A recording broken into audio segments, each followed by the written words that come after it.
Good morning, everybody. It's Steve with Real Progressives. Today, talk about the socialist movement that is happening in America.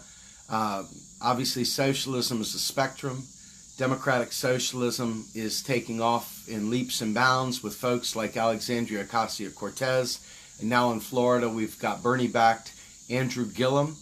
But we have many others in the Green Party, and we have folks throughout the Democratic Party that are embracing democratic socialism. It's the people, right? But what happens when they get in front of the camera? What happens when they get on the campaign trail and they have to debate the enemy? And all of a sudden the enemy has an opportunity to look at the policies and the processes that they're putting forward. What happens when they go out there and they say, I'm going to spend a lot of money? First thing that happens, as you can see down in Florida right now, you've got DeSantis, who is an unabashed racist, saying, let's not monkey around with this thing. We got to get this right. And he's talking about jacked up tax dollars. Immediately talking about jacked up tax dollars. Andrew Gillum, who's trying to set history, is sitting there dealing with a guy saying, let's not monkey this up. I mean, what year is it? What, 2018 or something like that? This guy is playing on every racial stereotype there is, but he's also focusing on the socialism card. The same thing with Alexandria Ocasio-Cortez. Everywhere she's gone, you look around, there's pictures and memes and all kinds of stuff decrying her. What are you going to do, run out of other people's money with your socialism insanity? Let's get her an economics book. Let's teach her some basic economics. And across the board, these folks that are running on a socialist ticket are getting lambasted with the how you going to pay for it. They're getting red baited, all the socialism, all the Russia, all the CCR, they're getting slambasted with all the communism stuff. And the problem is that the very same problem that is going to always happen, it will always happen until we slam that door shut, won't it? Unfortunately, they're not slamming the door shut. They're leaving it wide open. And the question of how are you going to pay for it will always come up. And if your answer is always we're going to raise taxes, then you know for a fact that the same exact battle lines that have always been there will always remain there, and nothing will change.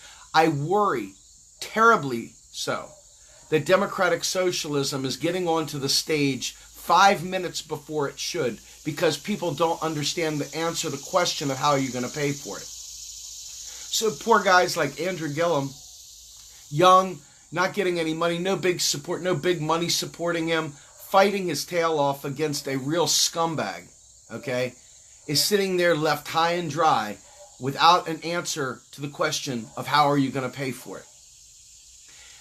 Everywhere you've gone, this poor guy is being slammed for stupid stuff that is readily easy to fix. Readily easy to fix.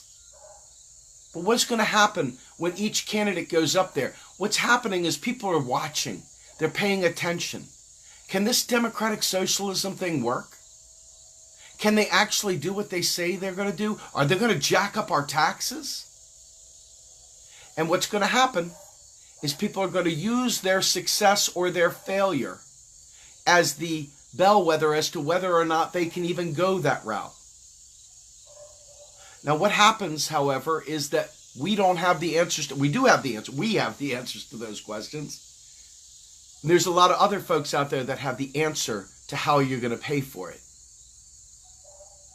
What do you think is going to happen when somebody advances Medicare for all, and they find out that Medicare for all actually requires a tax cut because it has been so efficient, it eliminated so much economic activity that they need to keep more money in the economy, that by taxing it actually will cause a recession as opposed to actually bringing about this program, because taxpayer dollars don't pay for anything, right? Federal taxes don't fund spending. It's a literal truth. So why are they going to go out there and say this? It's because we believe it. And we can't answer the question. So the next time you see a Republican or a centrist Democrat running around red baiting, telling them, what are they, socialists? What are they, communists? Oh, they're going to raise your taxes through the nose. They're going to raise your taxes through the nose. Oh my God, your life is going to be horrible. They're going to make it miserable. And all of a sudden, those people that had 5 minutes to watch the TV, 5 minutes to click on to find out what the headlines of the day were, sitting there on the toilet looking at the headlines on their smartphone, they're going to see Andrew Gillum's going to raise taxes through the nose. Alexandria Ocasio-Cortez says she's going to raise taxes. And then all of a sudden, we lose. This is the sad truth. This is red baiting 101. This is the typical red scare that we saw with Bernie Sanders when you saw Hillary Clinton go up there and shit all over a New Deal. What you see today, unfortunately, is the continuation of an entire movement that has never taken the time to learn how to answer the question of how are you going to pay for it.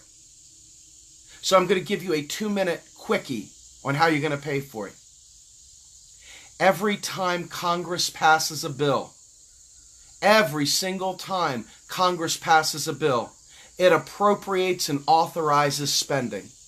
And new money is created like that every single time. Doesn't matter whether it's for the military, doesn't matter whether it's for green energy, doesn't matter whether it's for free college, and it doesn't matter whether it's for tax cuts, you name it. Congress authorizes it, it's done. That's how it's spent. That's how you pay for it. Taxes are a brake or a gas pedal on the economy. They don't pay for anything. They either reduce buying power or they enhance buying power. Raise them, lower them, whatever. It depends. It's a gas pedal. It depends on where the economy is, where you need your taxes at. It has nothing to do with paying for anything. So why do these candidates put themselves in this horrible situation of not only saying the wrong thing when they get pushed up of how are you going to pay for it? Simple, dude. We're going to pass a bill. Congress is going to appropriate the funds like they did the military. Simple. Why would you ask that? You didn't ask that question about the military. Why are you asking me about that when I say I'm going to give the people free college? Why are you saying that when I tell them that I'm going to give them health care? Why are you asking me how I'm going to pay for it when you didn't ask that about the military bombs? Why? But they don't do that. Instead, they allow themselves to get wrapped around the axle in pretzel form, all twisted up, trying to explain how they're going to tax Wall Street, and they're going to come up with some special VAT tax, and they're going to come up with some other crazy tax, and they're going to do this, and they're going to do that, and they're going to do the other. And there's the GOP laughing. They're doing our homework for us. There's the centrist Democrats that don't want these big programs laughing, going, ha, ha, ha, we'll push it to Wall Street. That's how we'll fix it. At some point in time, democratic socialism and the Green Party and all the other folks that want to have this anti-war movement, that want to have this great, robust Green New Deal, that want to have free college and want to have public purpose spending, they've got to learn how to spend. They've got to learn how the system works. And it starts with Congress authorizing the spending and nothing more. There is no taxpayer dollar. It's none of that stuff. Think about this. Who are taxpayers? Taxpayers in your mind, unfortunately, tend to look like white people, right? Old, rich, white landowners. These people that have the wigs on and the beards, the landowners. That's who a taxpayer is. It's not a poor African American. It's not some immigrant who's sitting there fighting tooth and nail to survive. No, man, it's the rich white dudes that have always been there. That's who the taxpayer dollar is. That's who they're appealing to. And then everybody else who doesn't fit that mold desperately wants to fit that mold, so they assume the title of the taxpayer. And that's how they keep this lie going on and on and on. It's up to us to reject that lie and help these candidates not say stupid things so that they can fight back with confidence. So they can tell them flat out, dude, you don't know how financing works, dude. You don't understand. You don't understand federal finance. Let me explain to you about Article 1, Section 8. The power of the purse belongs to Congress, not the taxpayer, to Congress. Because taxpayer dollars are deleted upon receipt.